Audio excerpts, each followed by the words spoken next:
Hello everyone. Welcome to the Dog Sap's Diary presentation on chickenpox or varicella, a deceptively benign viral illness that demands our sharpest diagnostic and management acumen, especially in high risk groups. Over the next few minutes, we will dive into its intricacies from its historical recognition to modern management. By session's end, you will be equipped to spot nuances, mitigate complications, and counsel patients with confidence. Let's dive in. To formally begin, chickenpox or varicella is fundamentally a contagious disease caused by the varicella zoster virus. This virus is particularly notable for its dual clinical manifestation. It typically causes chickenpox as primary infection in non-immune host, and later the reactivation of latent infection leads to herpes zoster or shingles. Historically, its recognition dates back to 1767 when Heberden first meticulously differentiated chickenpox from smallpox, a crucial step in understanding viral exanthemas. The very etymology of chickenpox is debated, possibly stemming from the French chiche-pois, referencing the vesicle size, or the Old English geigen denoting itchiness. The intricate association between varicella and herpes zoster was initially documented in 1888 by von Bocquet and further solidified by Kundratids in 1922 and Brusgaard in 1932, establishing the clear correlation through observed varicella onset in susceptible infants exposed to zoster vesicle fluid. This foundational understanding underpins much of our current knowledge. Moving to the etiology, the causative agent, as we established, is the varicella zoster virus, a double-stranded DNA virus classified within the alpha herpes virini subfamily of human herpes viruses. A critical point for clinician is that varicella zoster virus is an obligate human-specific pathogen, with humans serving as its sole reservoir. Following primary infection, varicella zoster virus uniquely establishes a lifelong latency within the sensory nerve ganglia, retaining the potential for subsequent reactivation as herpes zoster years or even decades later. Transmission is primarily person to person, occurring through airborne respiratory droplets, a key mechanism explaining its high contagiousness. Direct contact with fluid from varicella lesions also facilitates spread, as can aerosolized droplets from these skin lesions. Clinically significant is the possibility of in utero transmission via transplacental passage during maternal infection, which we will discuss under atypical presentation. Crucially, individuals are contagious from 1 to 2 days before the rash appears until all lesions have completely crusted, underscoring the challenge in containment. From an epidemiological standpoint, the global prevalence of varicella zoster virus is indeed widespread. Analyzing trends, we observe a significant increase in the population-wide incidence of varicella zoster from approximately 72.83 million in 1990 to 86.67 million in 2021.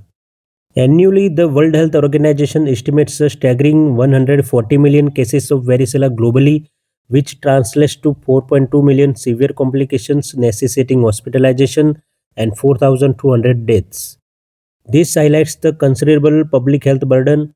Prior to the widespread availability of the varicella vaccine, the United States alone experienced approximately 4 million cases annually in the early 1990s. The introduction of the varicella vaccine in 1995 marked a monumental shift, dramatically reducing the disease burden. Post-vaccine hospitalization and deaths related to varicella plummeted by 94% and 97% respectively between 1995 and 2019, a testament to successful public health immunization programs. Delving into pathogenesis, varicella zoster virus initiate infection via the respiratory system, primarily replicating in the nasopharynx. From there, it disseminates through a primary viremia to reticuloendothelial cells in organs such as the spleen and liver. This initial replication leads to a secondary viremia, after which the virus targets the skin, resulting in the characteristic vesicular rash. The host immune response is critical in controlling varicella zoster virus. Both humoral and cell-mediated immunity are essential for effective viral clearance and latency maintenance. Varicella zoster virus specific antibodies, particularly IgG, confer lifelong immunity against primary infection and are vital in limiting viral dissemination. However, it is the cellular immunity, specifically varicella zoster virus specific T cells, both CD4 plus and CD8 plus, that is paramount for limiting the duration of primary infection, effectively maintaining the viral latency, and crucially preventing reactivation.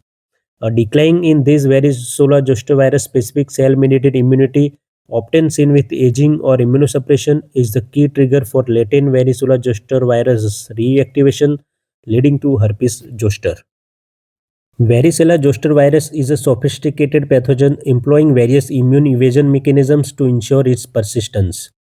It can interfere with interferon gamma signaling pathways and mechanisms targeting CD1D, actively suppress program death ligand 1, and cunningly manipulate host ubiquitination and simulation processes to promote its own replication.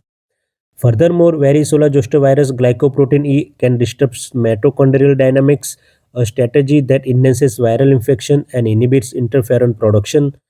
Interestingly, infected neurons may not mount a type 1 interferon response, a factor contributing significantly to viral persistence within the nervous system. Following the resolution of primary infection, varicella zoster virus travels retrogradely along sensory nerves to the dorsal root ganglia, where it establishes its latent infection. While the intact immune system typically keeps this latent virus in check, any weakening of this immune response, as we discussed, can critically trigger its reactivation. Clinically, chickenpox typically follows a predictable course, though its presentation can vary notably across patient populations. In many instances, particularly in adolescents and adults, a prodromal phase precedes the characteristic rash by 1 to 2 days. This prodrome often includes a constellation of non-specific symptoms such as mild, often low-grade fever, generalized malaise, headache, anorexia or poor appetite, pharyngitis or sore throat, and sense of fatigue or irritability.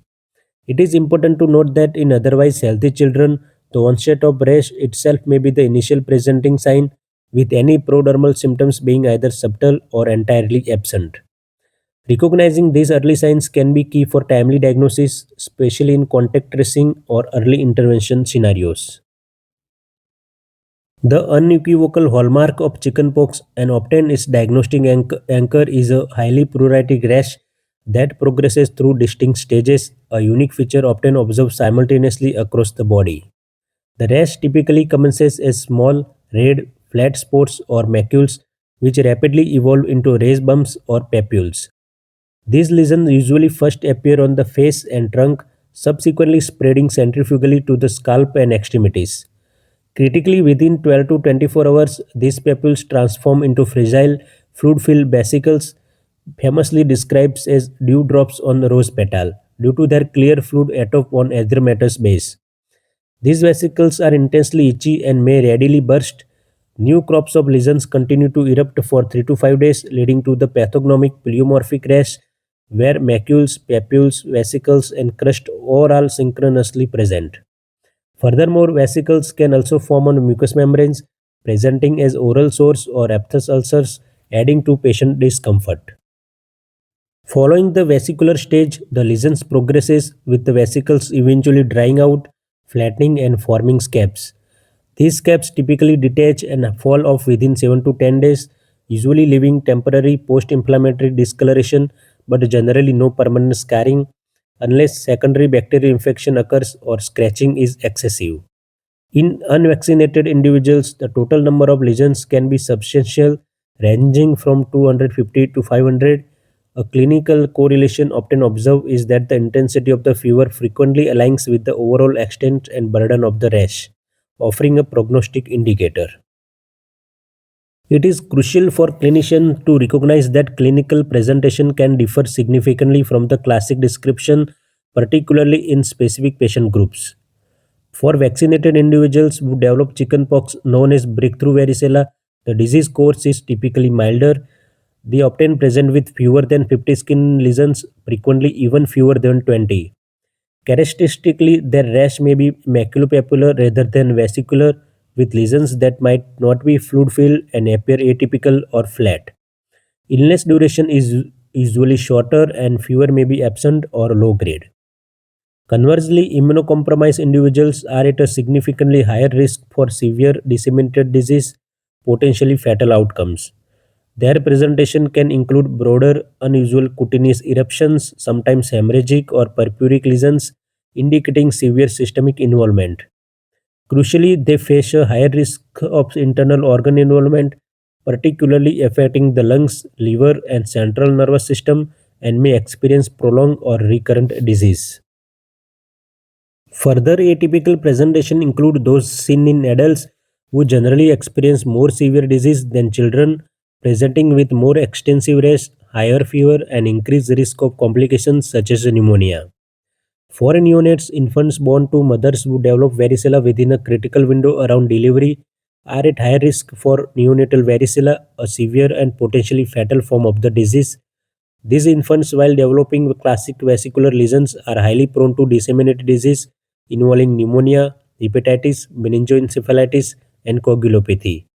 Finally, if primary varicella infection occurs during the first 20 weeks of gestation, it can tragically lead to congenital varicella syndrome, characterized by severe congenital abnormalities including low birth weight, limb hypoplasia, skin scarring, neurological issues, and microcephaly. These are critical consideration in clinical practice. While chickenpox is often mild in healthy children, it can lead to a spectrum of complications, particularly in adults, adolescents, infants, and immunocompromised individuals. The most common complication is bacterial superinfection, specifically of skin lesions, often caused by Group A Streptococcus or Staphylococcus aureus. These can escalate rapidly, leading to cellulitis, sepsis, osteomyelitis, and septic arthritis. Clinicians should be aware that the risk of bacterial superinfection, especially skin and soft tissue infections, can be higher in certain populations, necessitating vigilant monitoring.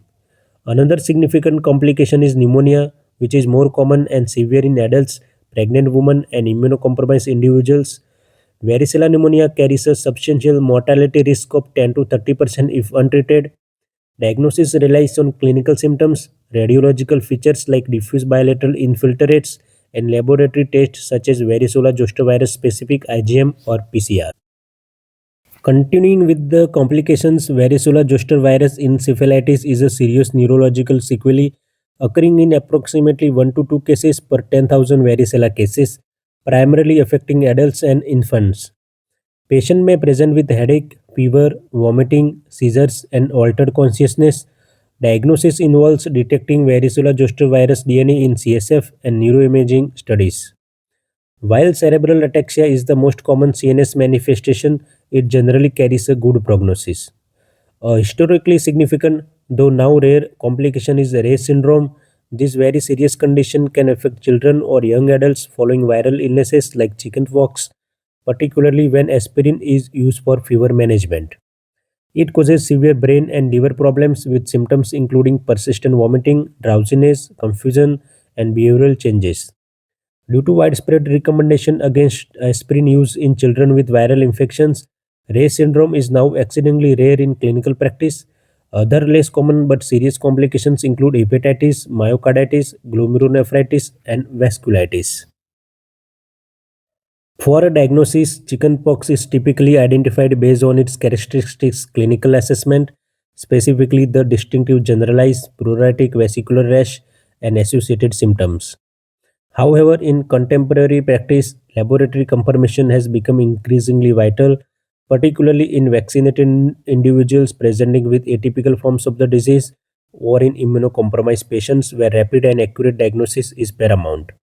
Among laboratory tests, polymerase chain reaction stands out as the preferred and most reliable method for confirming varicella zoster virus infection due to its exceptionally high sensitivity and specificity. PCR detects varicella zoster virus DNA from clinical specimens such as vesicular fluid, material from scabs, or cells meticulously collected from the base of a lesion.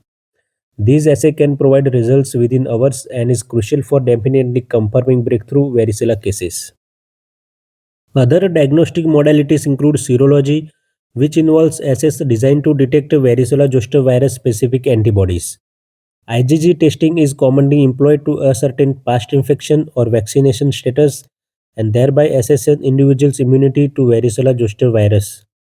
IgM antibodies typically indicate a recent active varicella zoster virus infection. However, IgM tests are acknowledged to be less sensitive than PCR, can yield positive results in cases of varicella zoster virus reactivation, and are prone to false positives. Consequently, they are generally not recommended for the routine diagnosis of acute varicella. Direct fluorescent antibody testing, while available, is considered less sensitive and specific than PCR and demands meticulous specimen collection for accurate results. Lastly, viral culture for varicella zoster virus is technically challenging, significantly less sensitive than PCR, and carries a longer turnaround time, making it less frequently utilized in modern diagnostic algorithms. In the differential diagnosis of vesicular rashes, several conditions must be considered to avoid misdiagnosis. Monkeypox can present with an analogous appearance, leading to significant diagnostic challenges, particularly given recent outbreaks. Disseminated herpes simplex virus is another important viral exanthem that can produce widespread vesicular lesions. And foot and mouth disease is characterized by more localized rash, predominantly on the hands and feet, which generally differentiate from the generalized distribution of typical chickenpox. Furthermore, various other viral exanthemas can mimic chickenpox symptoms, often necessitating careful clinical distinction supported by and sometimes requiring laboratory confirmation to arrive at an accurate diagnosis. The management of chickenpox primarily centers on supportive care aimed at alleviating symptoms with antiviral medications reserved for specific patient populations or severe cases. For symptomatic relief, acetaminophen is indicated for fever reduction, but critically, aspirin must be avoided in children due to the established risk of Reyes syndrome. To manage the often intense pruritus, oral or topical antihistamines and topical anti-itch lotions such as calamine can be effectively utilized. Essential skincare involves daily lukewarm baths, which may be enhanced with colloidal oatmeal or baking soda to soothe the skin. Crucially, keeping fingernails short and maintaining stringent hygiene are paramount to prevent bacterial superinfections arising from scratching. Adequate fluid intake and rest are foundational for patient recovery. Clinicians should also exercise caution with NSAIDs like ibuprofen, as some studies suggest a potential link to skin infection in chickenpox cases. Antiviral medications for chickenpox, predominantly acyclovir, valacyclovir, and famciclovir, are specifically indicated for patients population deemed at higher risk of severe disease or significant complications. Their efficacy is critically time dependent, being most effective when initiated early in the course of the illness. Acyclovir is specifically indicated for healthy adolescents 12 years and older and adults owing to their inherently high risk of severe infection and complications. Children 12 months and older with underlying conditions including chronic cutaneous or pulmonary disorders, those on long-term salicylate therapy or receiving aerosolized corticosteroids. Immunocompromised individuals, including those on chronic systemic corticosteroid therapy, given their higher risk of severe and disseminated disease, and pregnant women due to their heightened risk of complications. For oral acyclovir doses and administration in adults and adolescents weighing over 40 kg, the typical regimen is 800 mg orally 4 to 5 times a day for 5 to 7 days with a maximum daily dose of 3200 mg. For children 2 years and older weighing 40 kg or less, the dosage is 20 mg per kg orally 4 times a day for 5 days with a maximum single dose of 800 mg. For intravenous acyclovir, immunocompromised adults and adolescents typically receive 10 mg per kg IV every 8 hours for 7 to 10 days. Immunocompromised children 1 year and older are prescribed 500 mg IV every 8 hours for 7 to 10 days. Immunocompromised infants less than 1 year of age receive 10 mg per kg IV every 8 hours for 7 to 10 days. Regarding timing, acyclovir is most effective when initiated as soon as possible after the rash appearance, ideally within 24 hours of the rash onset, but certainly no later than 24 to 48 hours. Early initiation is critical as it can significantly decrease lesion duration, fever, and other systemic symptoms. Valcyclovir shares a similar indication to acyclovir and is notable as a prodrug of acyclovir, offering enhanced oral bioavailability. This improved pharmacokinetic profile makes it a preferred choice in certain clinical settings for adults and adolescents. For doses and administration, Adults and adolescents 12 years and older typically receive 1 gram orally 3 times a day for 7 days. While this regimen is primarily established for zoster, it is also utilized for varicella. For children aged 2 to 18 years, the dosage is 20 mg per kg orally 3 times a day for 5 days with a maximum dose of 1000 mg per dose. Its efficacy is maximized when initiated within 24 hours of rash onset. In immunocompromised patients, valcyclovir serves as a valuable step-down therapy from intravenous acyclovir for severe or complicated varicella and can also be used for uncomplicated varicella in this population. Timing consideration parallel acyclovir based efficacy is achieved with initiation as soon as possible after the first sign of rash, ideally within 1 day. Famciclovir is another antiviral, though it is primarily approved for the treatment of herpes zoster in adults. For varicella in adults and adolescents, a regimen of 500 mg orally 3 times a day for 5 to 7 days may be considered for uncomplicated primary varicella. However, a critical point for clinician is that its efficacy specifically for chickenpox treatment has not been definitely established in either pediatric or adult patient populations. Consequently, due to the lack of robust safety and efficacy data, famciclovir is currently not recommended for use in children and adolescents under 18 years of age. This limitation underscores the importance of adhering to evidence-based guidelines for antiviral selection in varicella. Varicella zoster immune globulin is a purified human immune globulin preparation containing high levels of anti-varicella antibodies, thereby providing crucial passive immunity. Its indications are specific and primarily for individuals lacking evidence of immunity and who have contraindication to the varicella vaccine. Key indications include immunocompromised individuals, encompassing those with primary or acquired immunodeficiency such as HIV, cancer, or transplant recipients. Neonates are particularly vulnerable group, specifically those born to mothers who develop varicella within a critical window like 5 days before to 2 days after delivery. Hospitalized premature infants born at more than 28 weeks gestation whose mothers lacks immunity, or hospitalized premature infants born at less than 28 weeks gestation or weighing less than 1000 gram, irrespective of maternal immunity status. Pregnant women without evidence of immunity also represent an important indication. Finally, adults without immunity may be considered, although this is less common if the active varicella vaccine is a viable option. The administration of varicella zoster immunoglobulin follows the specific guidelines. It should be administered as soon as possible after exposure, ideally within 96 hours, although it can be considered up to 10 days post-exposure for certain high-risk groups. The dosage varies by weight, typically administered at 125 international unit per 10 kg intramuscularly, with the maximum dose does not exceeding 625 international unit per single administration. While varicella zoster immunoglobulin plays a vital role, it is important to convey that it can reduce the severity of varicella but does not entirely prevent infection. It also has the potential to prolong the incubation period. Clinician must be aware of its precautions as it derived from human plasma. There is a theoretical risk, albeit very low, of transmitting infectious agents.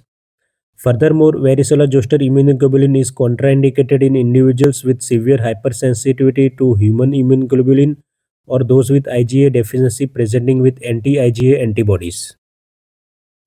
Discussing prognosis and long-term implications for healthy children, the prognosis following chickenpox is generally excellent, with a full and uncomplicated recovery typically expected. However, in adults, immunocompromised individuals, and pregnant women, chickenpox consistently present as a more severe illness, carrying a significantly higher risk of serious complications and mortality. The paramount long-term implication of primary chickenpox infection is the lifelong risk of developing herpes zoster, commonly known as shingles, later in life. After primary infection resolves, the varicella zoster virus does not disappear. Instead, it enters the nervous system and establishes a dormant, latent infection within the sensory ganglia for many years. Reactivation of this latent virus, usually triggered by a decline in cell-mediated immunity, then leads to the characteristic painful blistering rash of shingles. Key risk factors for shingles include increasing age, particularly after 50 years, due to the natural age-related decline in immune function. Immunosuppression, whether from disease or therapeutic intervention, also significantly heightens the risk of varicella zoster virus reactivation.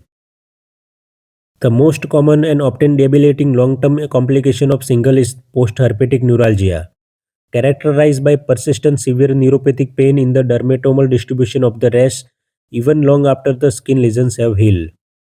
The risk of post-herpetic neuralgia increases markedly with age, affecting approximately 60% of singles patients over 60 years old. Beyond post-herpetic neuralgia, varicella zoster virus reactivation can also lead to other serious conditions including meningitis, encephalitis, and herpes zoster ophthalmicus, highlighting the virus' neurotropic potential. Crucially, while the chickenpox vaccine does not entirely eliminate the risk of singles, it significantly reduces it, even though the attenuated vaccine virus can theoretically reactivate, though this is uncommon. To further mitigate this risk, the single vaccine is specifically recommended for adults, offering an important secondary prevention strategy against varicella zoster virus reactivation. Concluding our clinical discussion, the varicella vaccine is a live attenuated vaccine that has profoundly impacted public health, significantly reducing the disease burden globally. Its efficacy is well established. Two doses of the varicella vaccine are highly effective, with the meta-analysis demonstrating 94% effectiveness against any clinical varicella and 92% effectiveness against moderate or severe illness. Even a single dose provides substantial protection, being approximately 79 to 82% effective against any varicella. For vaccination schedules, CDC recommendations are key. For children, two doses are universally recommended. The first dose is typically administered at 12 to 15 months of age, followed by a second dose at 4 to 6 years of age. The MMRV vaccine, which combines measles, mumps, rubella, and varicella, can be utilized for the second dose or for the first dose in healthy children aged 48 months or older. For adolescents and adults aged 13 years and older without prior evidence of immunity, two doses of the single antigen varicella vaccine are recommended, spread 4 to 8 weeks apart.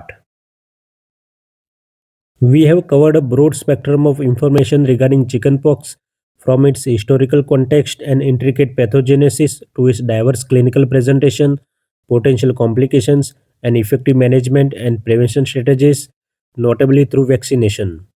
We hope this comprehensive overview has enhanced your understanding and clinical preparedness. Thank you for your engaged attention and commitment to continuous learning in pursuit of vibrant community health. Please like, share, and subscribe to the DocSap's Diary. Thank you.